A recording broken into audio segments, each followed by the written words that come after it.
All right. Well, it is 4:02, so we will go ahead and get started. And if anybody comes in, I will just let them in. But welcome to Wednesdays with Wendy, featuring Danny Corbin. We're going to be talking about the Sherman Minton Bridge project. Again, if you're on live, please just stay muted until the end. We'll have plenty of time for questions and answer. And again, this is being recorded for future, for people to watch in the future as well. So at this time, I will go ahead and turn the floor over to Wendy Dant, the President and CEO of One Southern Indiana. Thank you, Amber, and thanks to all of you who are here today. We're going to talk. We've done these Wednesdays with Wendy intermittently, started during the shutdown from COVID, but we've also found that this is a really easy way to get information out and to generate some discussion about topics that seem to have an interest from a broader geography. And we can't always guarantee and invite people to the meeting that we know are going to be interested in the topic. So this is a really easier way for us to get the message out and bring in as many folks who do have an interest. As Amber mentioned, the meeting is being recorded as well. So this will go up on One SI's social media pages here later today or tomorrow, just to make sure that more people have access to it. So just another disclaimer, this is being recorded. So we're just want to make sure everybody knows that. Let's talk a bit about the Sherman Minton Bridge. How many, well, those of you on the screen, how many of you remember the 2012 shutdown when, or at the end of 2011, beginning of 2012, where that bridge was lost for a while, and even Danny's raising his hand on that one.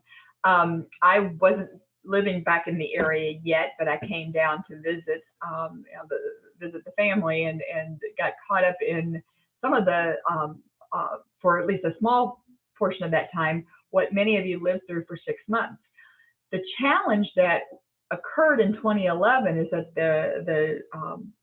the fault was discovered, and it was closed the next day. There was not a time for businesses, for families, for anybody, for communities to plan around what a full shutdown of that bridge would be. And so everybody was thrown into chaos. I believe the term I heard referred to was Shermageddon. So we were in the middle of Shermageddon.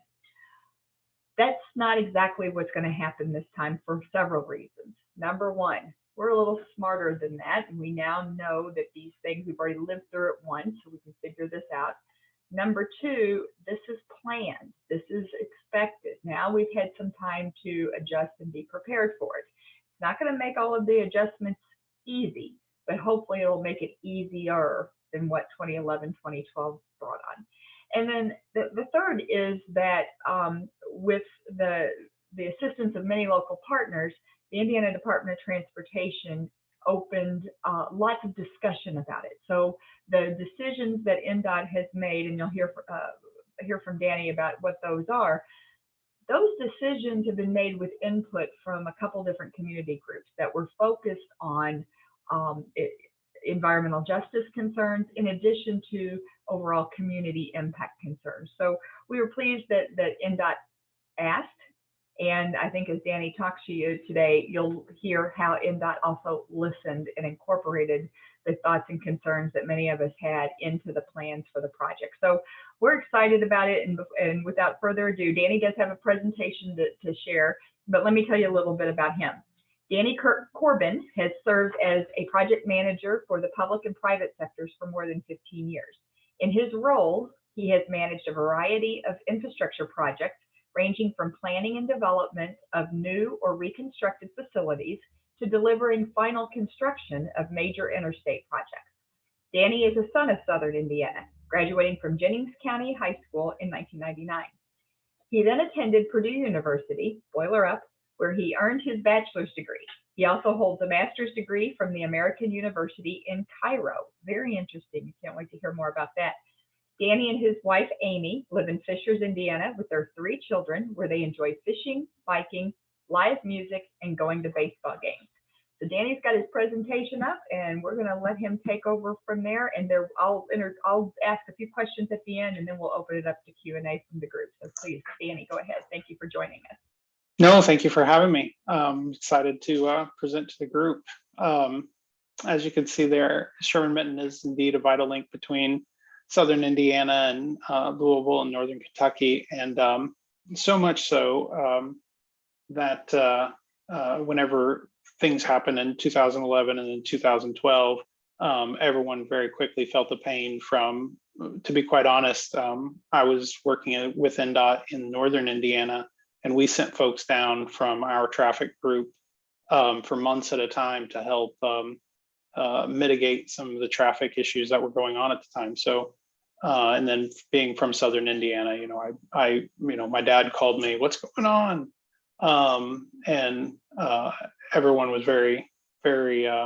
It really impacted the community, and it was nationwide. People heard about it, and recently, our friends in Tennessee and Arkansas have had a similar issue with a bridge there outside of Memphis, and we completely understand the pain that goes along with that, and understand how to do these things better now. So that being said, we'll just jump right in. If you want to hit the next slide, we will. This project really kind of was bore out of a lot of that information that was developed in the. Sorry, if you want to hit the next slide.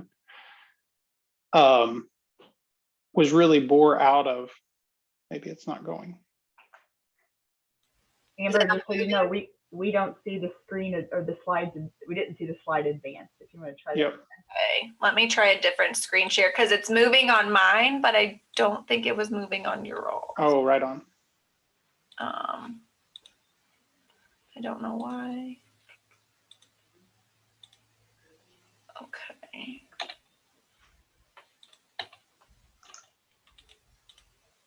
Do you see it now?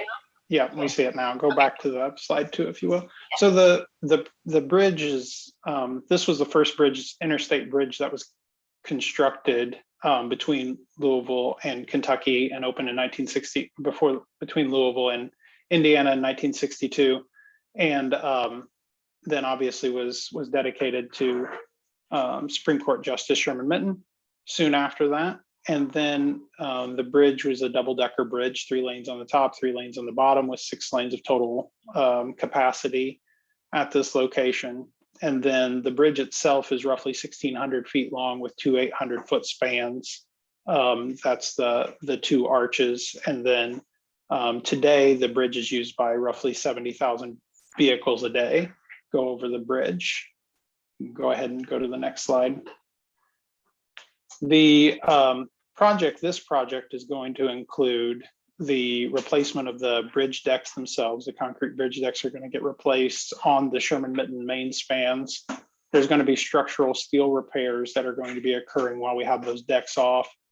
There's going to be bridge decks overlays of approach spans on the Indiana side, bridge deck replacement of the approach spans on the Kentucky side, and as well structural steel repairs too on the Kentucky approach span, which is a very large structure. If you've ever played golf down at Sherman Minton at the Shawnee Golf Course, you've played through under those Kentucky bridge approaches. And then there's traffic lighting. Currently, the lighting on the bridge is I say original lighting. It's a lot of it's original lighting. I know there was an upgrade in the 80s. But it's still not, it's obviously not up to speed with modern lighting standards that we have now with LED and things like that. And so this project will help to provide traffic lighting on the bridge to make it a lot more safer. We have drainage repairs that are going to occur. The bridge is going to get painted. The entire bridge is going to get painted, as well as the Kentucky approach bridge getting paint. And then at the same time, there was already planned asphalt overlay, so resurface work planned for the Spring Street there in downtown New Albany. And we've incorporated that into this project to get a better value of overall. And the other thing is we know that there's going to be some, traffic impacts along those corridors that we are making sure that they're getting improved as the project winds down. If you want to go to the next slide. This slide should show the or shows the kind of like location of each of these project elements, with Kentucky starting from the bottom of the slide up. You've got the Kentucky Bridge approach that's going to get bridge deck replacement. It's going to get some structural steel repairs as well as some concrete repairs to the bridge, and then bridge painting. You have the main spans connecting over the Ohio River there that get all the work that we just described. And then you have the Indiana approach spans and the local streets there in New Albany that are going to be getting work to them as we complete the project. Go ahead and go to the next slide. This is kind of the quick summary of where we have been with the project over the last few years. As Wendy said, we've been working with the local community to understand the needs of the community when it comes to our construction, the traffic impacts and things of that nature. So in fall of 2008, we came out and collaboratively announced the project to the public as a joint project between the states of Kentucky, or Commonwealth of Kentucky, and the state of Indiana. And to be quite honest, to be able to do that with another state is a really, really important thing. Like, that does not occur on a regular basis. I worked in Northwest Indiana for NDOT for a long time, and the collaborative projects that I did with the state of Illinois were zero. I can literally count. Can't count them on my hands, because I did no collaborative projects with Illinois, and I did maybe 2 with the state of Michigan, and it wasn't because they didn't. It's just really difficult to find a good partner like that at another state that really wants to buy into creating this joint partnership. And with the state of Kentucky, Commonwealth of Kentucky, what we found is we have a very key partner that we work very well with. And so what's ended up happening is this project, the ORB, if you go down the river to Evansville, if you go to Owensboro, outside of Tell City and those areas, like, we've had a very good relationship with our partners in Kentucky, and they've helped really improve and speed the infrastructure along the Ohio River, which is great. And in the fall of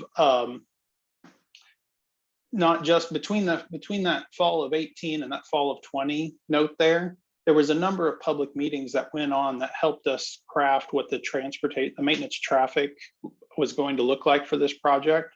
So it was still up in the air as to whether or not we were going to allow whoever the final contractor was to just completely close one of the options always is on the table. We just completely close the bridge down, we go in and do our construction, we get out.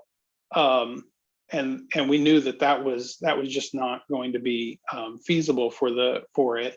And so there was discussion of going down to 1 lane, and finally in the end, based on the community involvement and meetings that we had, it came out that we really needed to maintain 2 lanes of traffic at all times for the project.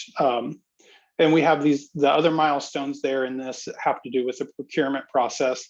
So we selected after the RFP was submitted to the 3 proposer teams in June of 2020, they submitted their final proposals in November of 2020, and then we made the selection of Kekosing Construction in December.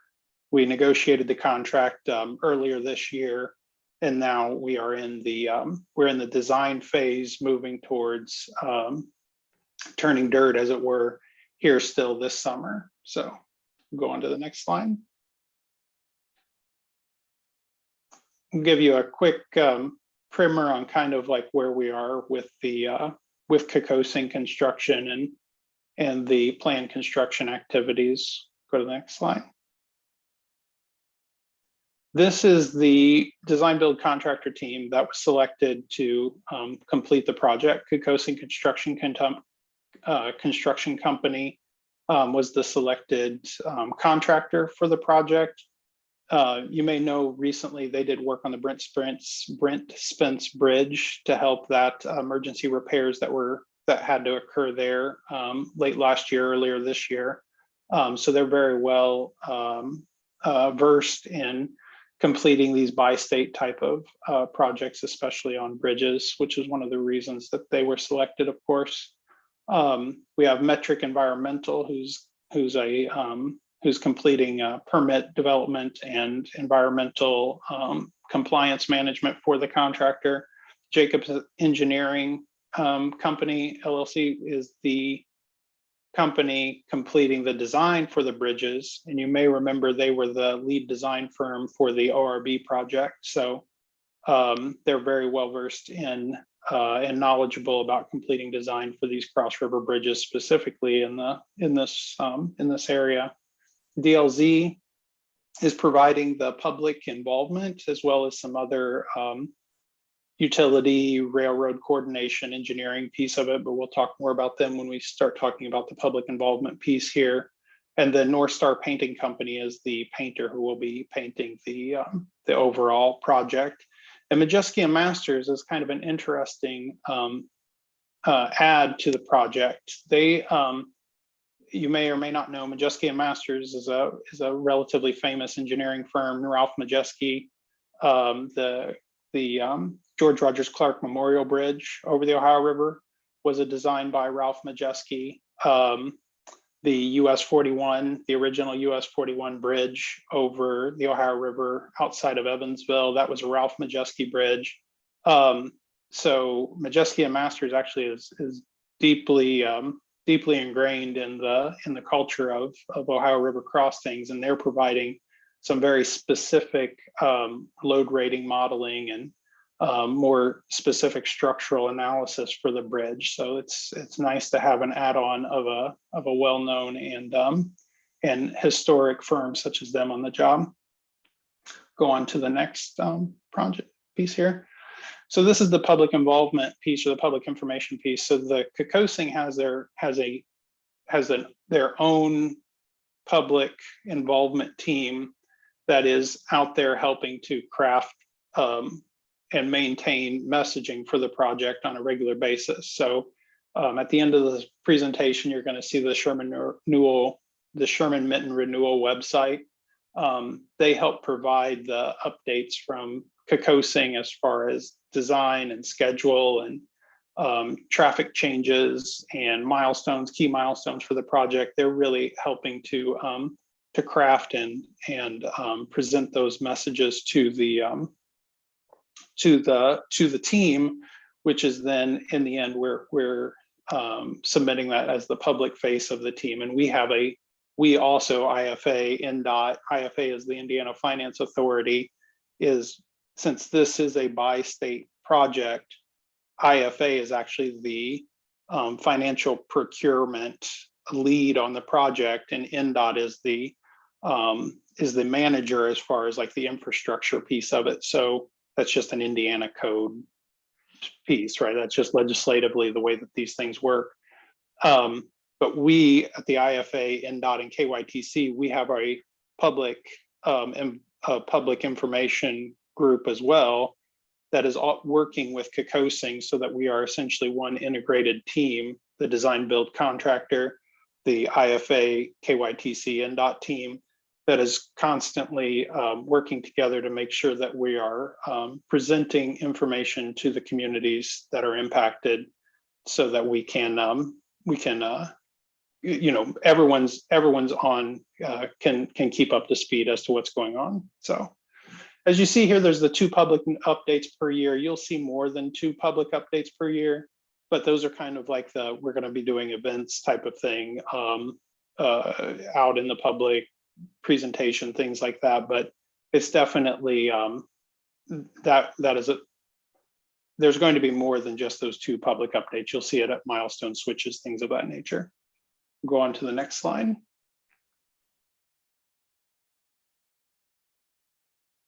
Here is oh, you're fine. You went a couple extra. The construction schedule for the project is, go back one more. the construction schedule for the project is going to, you have the environmental study and the procurement that occurred throughout 2020 and into 2021. And like I said, right now we're in the design phase of the design build contract. And so here in the next few months, you're going to see that we'll be putting out press releases for the phase 1 to occur for the traffic phases. And so when that occurs, when phase 1 occurs, that will be all the work done on the lower deck. So we're going to take 2 lanes on the lower deck, and we'll show these more specifically. And then the upper deck is going to be 2 lanes in one direction with a opposite lane going in the opposite direction, so that we have 2 lanes going at all times. And then later in early 2022, we'll be flipping that. I say flipping that. So we'll be flipping it on the lower deck, so that the side that's completed will then be open to traffic, and the side that had traffic on it will then be then have the deck replaced. Phase 3 will flip it to the top and do the same thing on the top that we did to the bottom. Two lanes closed on the top, 1 lane open. Phase 4, we flip that. We complete the side that had traffic on it. And then in 2023, towards the end of, late summer, early fall of 2023, we get to that final traffic configuration where everything is painted, all the decks are new, and we're moving forward. So move on to the slides that people really care about here. So this is the construction phases, the overview of those phases. So as you can see, you've got the lower deck construction going on. And then in phase 2, we flip that, we construct the side that had traffic going on it, and we put people on the new deck. And then in phase 3, we go to the upper deck, close off the upper deck 2 lanes. Phase 4, we flip that, put people on the new deck on the upper deck. And then phase 5 is the completed phase where you have traffic in the permanent configuration.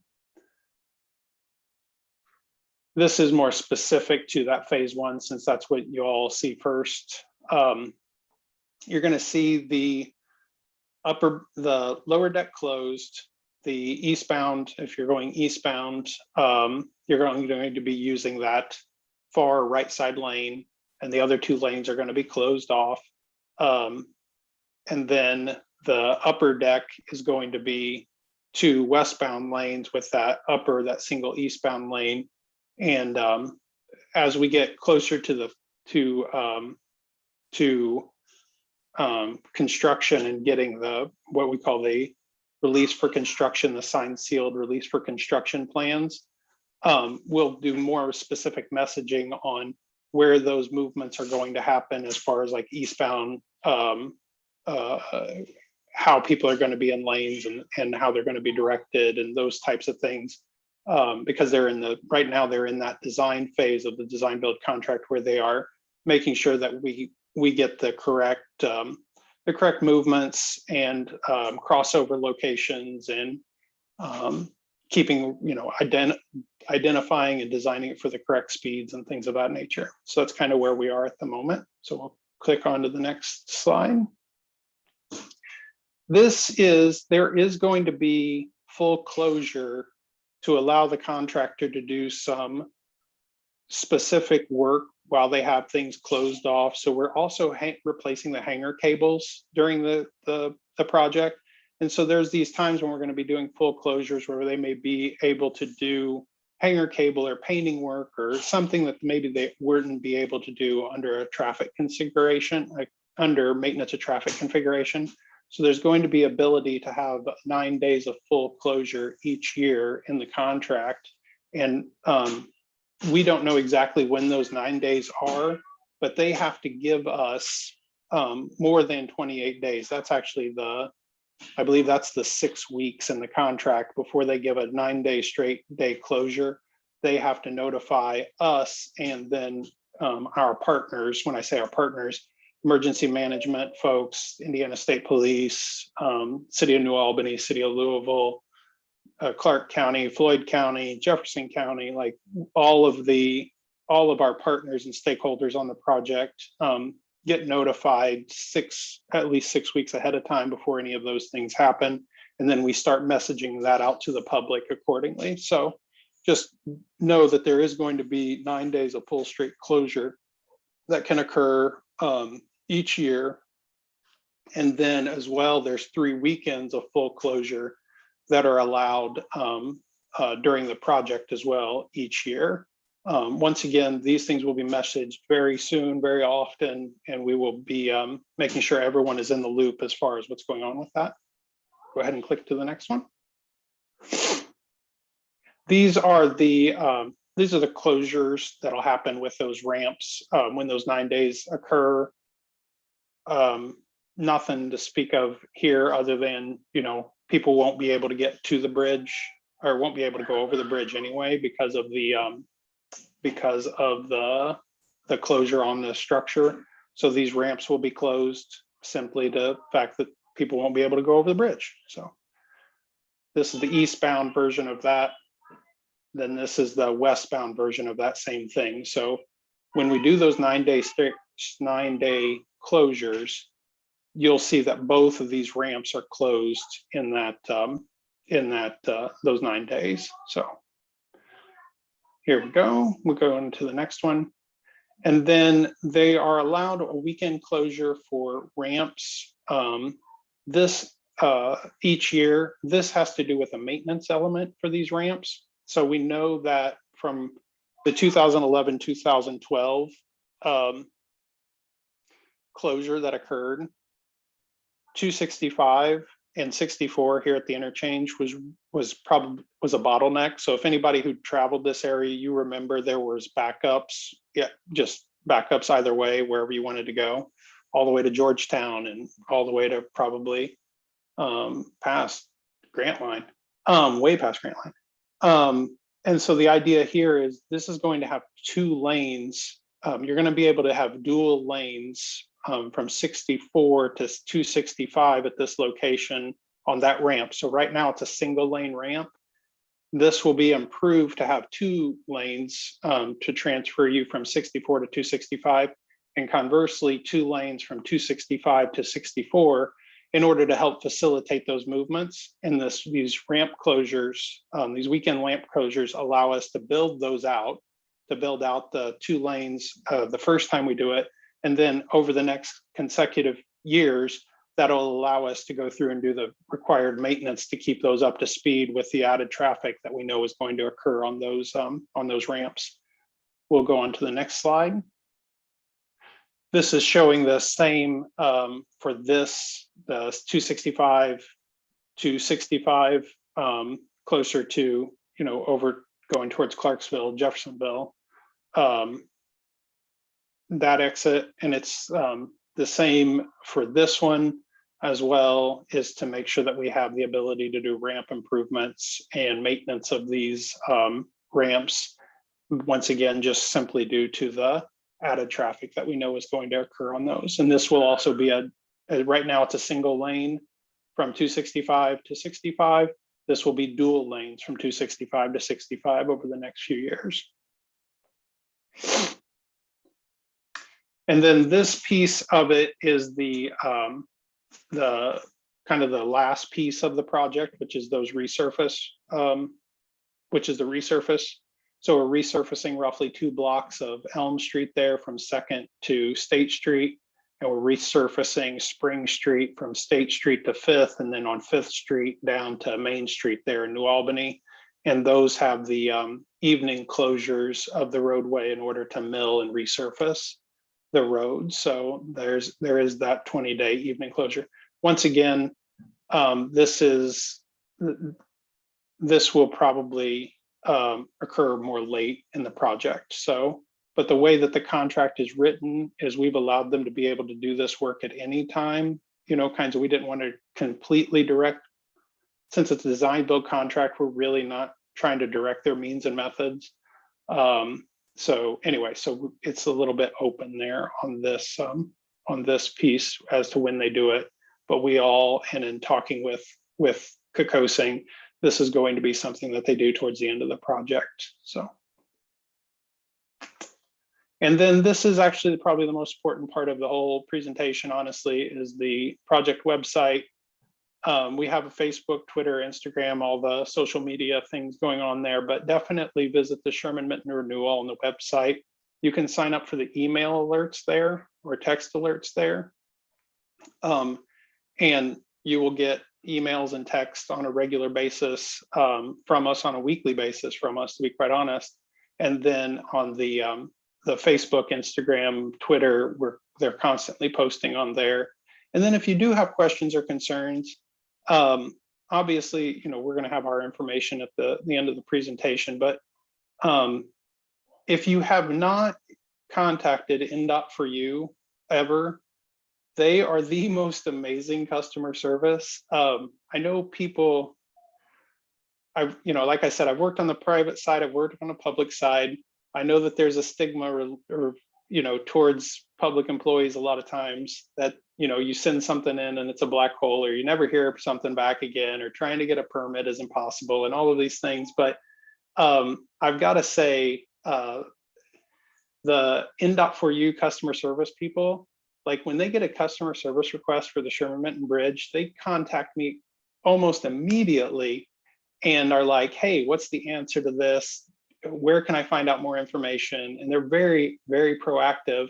And they have a metric of like less than 3 days, like they're making a response back to somebody. Generally, it's the same day they're making response back to people for customer service. So don't be afraid of NDOT4U. If you've never used it before and you see a pothole, you can call NDOT4U and they'll have somebody out there very soon, to be quite honest. So.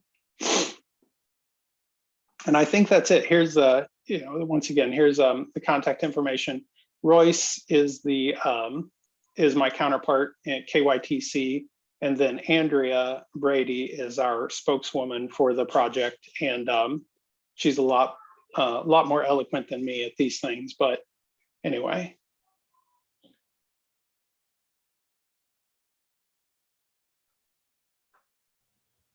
Well, Danny, there's probably one or two questions. So you were very eloquent, Danny. So I thought you did a great job. So Andrea has her challenge has been set for her.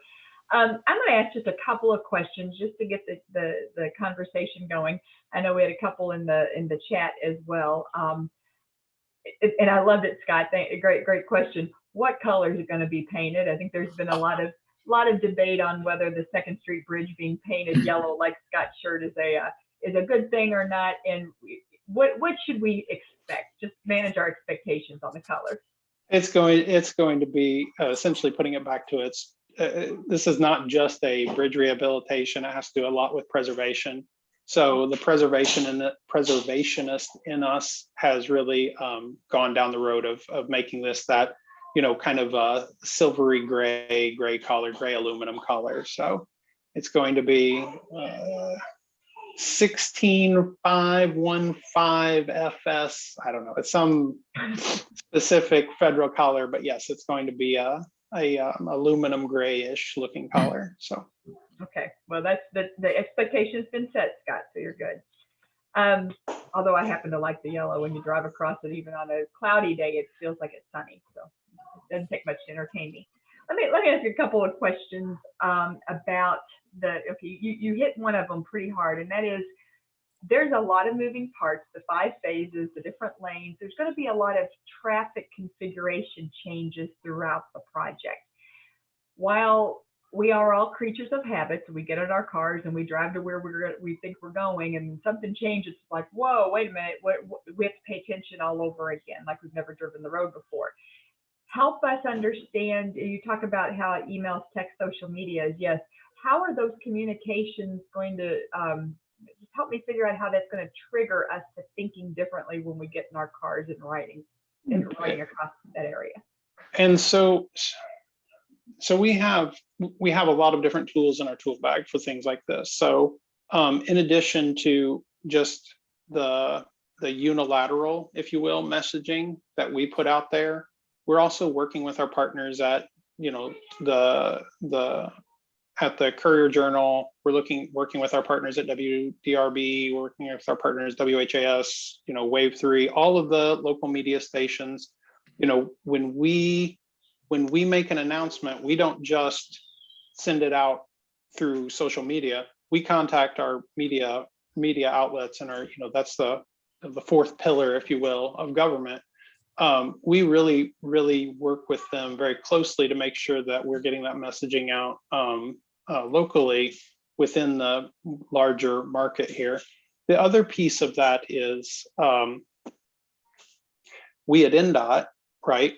The tools that we use are traffic control devices, right? So we have the manual uniform traffic control device manual that we use, this MUTCD book that we use that has every sign, every lane configuration, when tapers occur, how much of a skew you can have whenever you're coming into or out of a lane. Like, we have all these things aligned for us as tools in our tool bag. But on this job, in addition to those things, we've also implemented something called a dynamic late merge system on the project, which is a little bit more technical.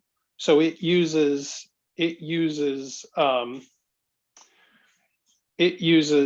AI type of technology to identify when things are starting to slow down ahead. And so we have different trailers set up that have speed monitoring devices on them that are allowing us to, in the background, start being able to turn on or tell people with dynamic signs, hey, by the way, this is starting to slow down 3 miles ahead, or you're going to need to move in, you know, everything merges. Right lane merge ahead isn't just right lane merge ahead. It's like right lane is merging ahead 1.5 miles away, or whatever it is. And traffic, you will see traffic slowed, and trying to work smarter and utilize the technology that's available to us to help drivers predict and see what's going to happen. Like, we know there's going to be backups. We understand there's going to be things that are slowed down, but we're trying to make it so that the more people know about that in advance, the easier it is to get through those congested systems. So I heard, I did an interview with Commissioner McGinnis of NDOT several years ago now, when he had just taken the position, and he talked about smart streets and moving into technology. And I guess this is an example of how the state is looking to maximize the technological capabilities to just focus on safety. And we work with companies like Waze. You know, we do Waze campaigns with them. They help to let folks know when things are going to be occurring, tell people live, real time what's happening. And so we also utilize, you know, not just the physical hardware that we can place on our roads, but we also coordinate with these app developers and the like to be able to use the technology to a smarter advantage to what we have. So fantastic. Well, that's helpful. I appreciate that. Now it makes a little more sense to me. I see Scott Stewart on here, and I know he was part of the Ohio River Bridges project. So Scott, thanks for your help with that. And as Danny, you talked about the partnership with Commonwealth of Kentucky. I think Royce Meredith is on from our neighbors to the south. So thank you, Royce, for being on. It's great to see some of that cooperation and how that works together. But let's be honest, when you showed the maps, a lot of the impact on local streets is going to be on the Indiana side, and specifically with New Albany and in the Floyd County area. Can you talk a little bit more about what the coordination is or will be with the city and the county at the local level because of the impact on our local network? Yeah, so we're actually in those initial phases of discussing the incident plan management with our local partners there at City of New Albany, with Floyd County, like I said, with the state police. Like, we're working with those local communities leadership to identify how traffic is going to be moving through the project, what happens in case of an incident management, how we're going to keep messaging on the project with our local partners. And so there's a couple of, it's a multi-pronged approach when it comes to something this big. And we have people that are dedicated to incident management. We have people that are dedicated to continuing to monitor the maintenance of traffic on a daily basis. We have people that are coordinating with and creating a public involvement team between the local leadership within City of New Albany, within Floyd County. We have people that are just focused on really making sure that we're communicating these changes, the updates, the construction milestones. In Indiana, we have people that are just dedicated to communicating those changes, updates, milestones to the folks on the City of Louisville and Jefferson County. And so that collaboration is happening on a almost daily basis. So it's hard to say that how we're doing it, because we've been doing it for so long that we haven't really stopped. We'll continue to do it, and talking to groups like this is one of those ways that we help to continue to message and be a part of offering up information as we get it, and as we continue to roll it out. Because like I said, I mean, design build, a lot of you folks have saw through the ORB and things like that. The design build project, they're very flexible. You're constantly moving, and when things change, everybody needs to know early, right? And so we work very diligently on a weekly basis to know what's changing, when's this going to happen, and how are we going to move on to the next step of this project. That's good to know, and we don't necessarily need to know the inside workings of how those communications work. It's just nice to get some of the assurance that is taking place. And so if any of our local partners have questions, they can reach out to the contacts that you have. But in addition to that, if there's any additional questions, the contacts can reach out to you to get more detail. For sure. Okay. Great. Okay. You mentioned also, again, as we talk about the Ohio River Bridges project, explain to us, if you will, the difference between how that project is a P3 project, and this one is just a design build project. This project is also this project is also a P3. If you talk about public-private, it's still a public-private agreement. It's still a public-private partnership. In this case, it's called a design build best value. So this project, the way in which it was procured, utilized a process that identified the best value overall for the project, rather than just doing a traditional, what we would call a design build bid or a design build low bid. We actually utilized other metrics than just the price in order to make the final selection here. So a P3 is relatively a generic term, public-private partnership anymore, because we've been able to utilize it in the state of Indiana as a mechanism to be able to get projects done more efficiently and faster than what we have been traditionally able to get projects to the finish line.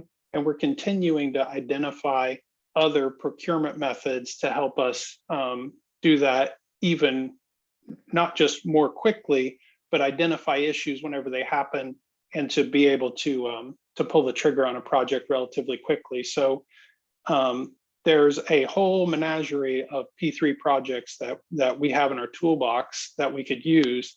And in this case, we used like I said, what was called the design build best value. On the ORB, on the East End Crossing, we'll use that one. That's a better example. So on the East End Crossing project, that's what's known as a DBFOM. So that was a design, build, finance, operate, and maintain project.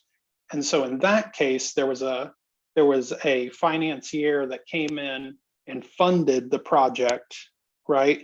But because they financed the project, they then had to take on the operation and maintenance of that facility. And so the East End Crossing partners, Walsh Vicinity partners, like they actually have to operate and maintain that facility over the next 35 years in order to meet the obligations of the financing that they provided up front to get the reimbursement for that money over the next 35 years and those availability payments. And so that private partnership, that public-private partnership, utilized toll revenue and availability payments and private financing in order to make that project happen.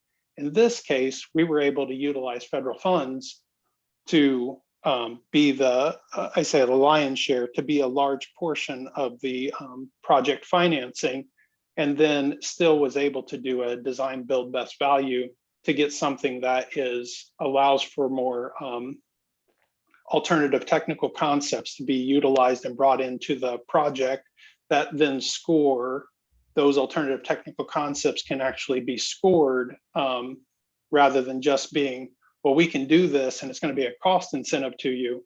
They brought it to us and said, we can do this. And not only is it going to be a cost incentive, but it might actually be a schedule incentive for you. And we might actually be able to get the project done faster. And so there's a few different things that are slightly different, but in the end, they're all P3s. So, Okay. sorry, I like doing alternative procurement. It's actually my favorite part of my job. So we all get geeked out about something. For me, it's strategic planning. So there we go. Awesome. I think that's helpful, because as again, for many of us, our frame of reference on a P3 project is the Ohio River Bridges project. So while this is still one, on the back end, there are some differences, and we can't just necessarily say this is compare the apple to apple on all aspects of the project. Right. Okay. I'm going to ask one more question, and I promise I'll open it up. And it has to do with, let's talk a little bit more about the public input into this process and the community, the two groups, sorry, I'm drawing a blank, the Community Advisory Committee. Yeah, the CAC. Yep. Yep, and I was part of that, as was several other folks around on the call. And I think the interesting thing about that is NDOT asked us, we could do this like ripping a Band-Aid, rip it off as fast as possible, but it's going to hurt. And that actually was the idea of the total shutdown or the full closure. And I think the community said, well, wait a minute. That bridge provides a lifeline for business. We talked about the number of some of the truck traffic that went across and how those routes would change. We talked how the impact for community services would affect us all. And I think that NDOT listened to the best of our ability. Now, there's still going to be some complete closures, not our ability, the best of your ability. There's still going to be some complete closures. And I just want to make sure I understand this. There were 9 straight days or 9 straight days each year. Each year. Each year. Okay, so I just want to make sure we're clear on that 9 straight days each year the bridge could be shut down. And then the 3 weekends, is that 3 weekends each year on top of the 9? Okay. 3 weekends each year on top of the 9, yes. Okay. And then let's talk a second about those lane additions going from 265 to 64 and then towards 265 to 65. Just want to make sure I understand. Those are going to be, right now, they're single lanes. They are going to be double, so 2 lanes of traffic on each of those. Mm-hmm. And is that going to be a permanent change, or is that just for the duration of this project? That's just for this project. Okay. Yep. All right, just a couple things. So I just wanted to add some clarifications there. I see a couple of questions in the chat. You are welcome to, oh, they're not questions, they're just some comments. Thanks to you guys. You're welcome to unmute yourself and ask questions directly, or filter them to me through a direct message, and I'm happy to ask those questions anonymously if you wish for them to be that way. But 2 options for you. So if you have any questions, just unmute yourself if you have something you'd like to ask.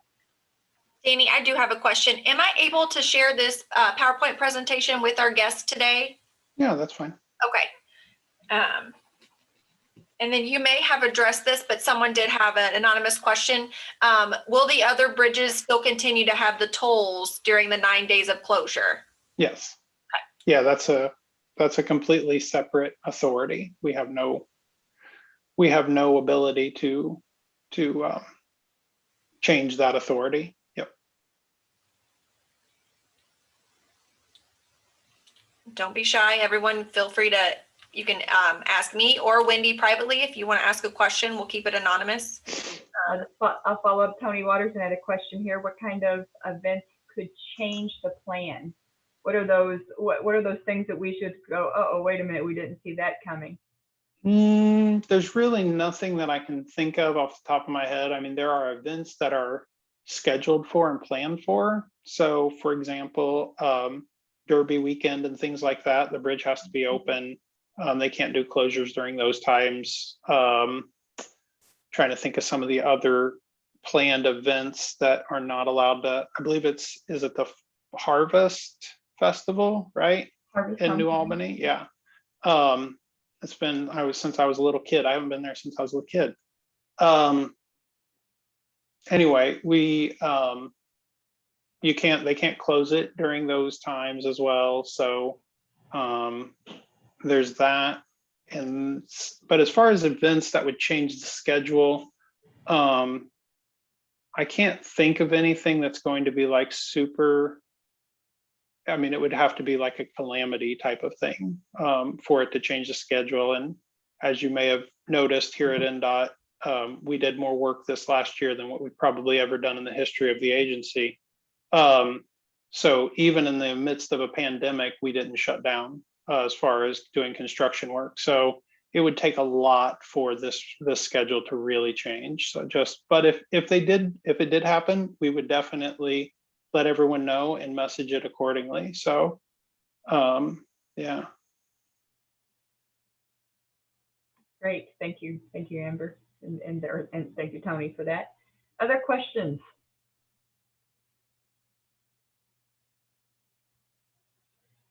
Well, Danny, this has been very helpful. I love the idea. What we will do is the recording of this we'll put on our social media. Send it out to your friends. Send them links. Make sure that folks who are curious about this, they have access to information. The one thing that we can never say, we never want people to say, is that anything was done in secret. We didn't know this was coming. So let's get the information out as best as possible. Well, I also want to say that we recognize that our infrastructure needs to be cared for. And while this is going to create ripples throughout the traffic patterns we're used to, we know that adding another 35 years to the Sherman Minton Bridge is going to be worth it in the long run. We just have to bear through it right now. So let's all keep working on that. Danny, you were great. Thank you very much. The slides also we can make available. So if we'll send them to you. If you can't share them directly, then let us know. We'll send those. We can get them to other mailing lists. And Danny, just a final question: would it be? I would imagine that sessions like this, if we can get other groups that say that they're very interested, would you be willing to come back and give us another hour of your time? Yeah, no, of course. And like I said, make sure to sign up at the ShermanMintonRenewal.com to get your updates. You'll definitely get the most up-to-date information there. So fabulous. Well, thank you so very much, Danny. I hope you have a great afternoon. Amber, thanks as always for putting this together. And we appreciate every one of our One Aside members and supporters. Thank you for letting us serve you. Have a great day.